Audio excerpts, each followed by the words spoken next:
Hi, everyone. I'm Rosemary Miller here with David Bahnsen, the Chief Investment Officer of the Bahnsen Group, here to discuss McDonald's earnings. Thank you so much for joining me today, David. Well, thanks so much for having me. Absolutely. So, David, how would you analyze McDonald's earnings performance in comparison to the previous quarter? Well, in terms of the previous quarter, I think the difference here is you got full year-end data, and it was really quite interesting to see the same-store comparables. It was really robust same-store growth in the United States. They've really held their pricing power very well.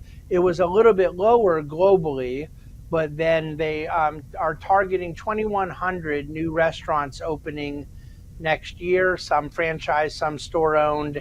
And so our big focus was kind of on their guidance into 2024. And frankly, I really liked most of what I heard.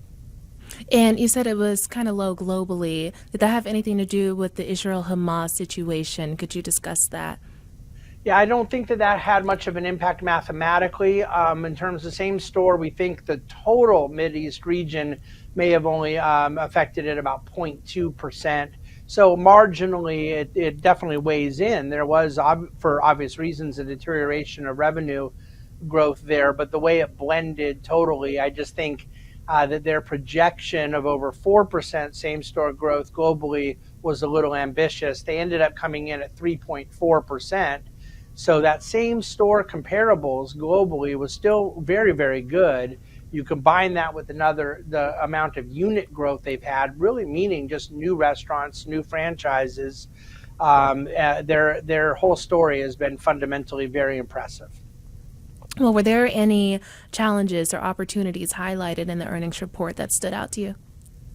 I think the challenge for shareholders just continues to be the reality of the stock. This is no longer a secret. The power of this company, we've been invested in it since 2009. It was $50. It's now near $300. And so getting 6x on your money in a fast food company that owns a ton of real estate is not normal. And we basically right now are struggling with the fact that the world knows the whole story, that they're a very consistent performer, a huge free cash flow generator.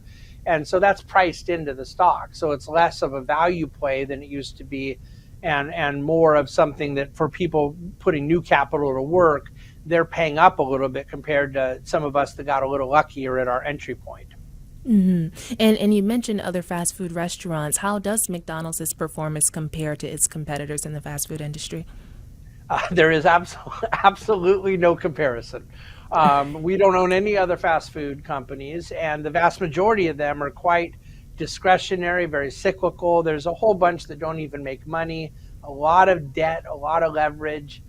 McDonald's has 90% free cash flow conversion. Their ability to self-fund and not rely on capital markets, they don't have any competitors that can say that.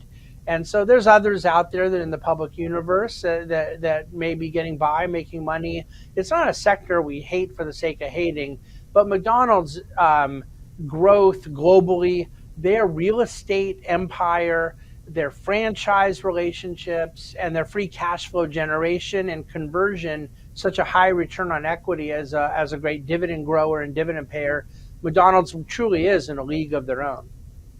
So, from a market perspective, how did investors react to McDonald's earnings and what factors influenced the market sentiment?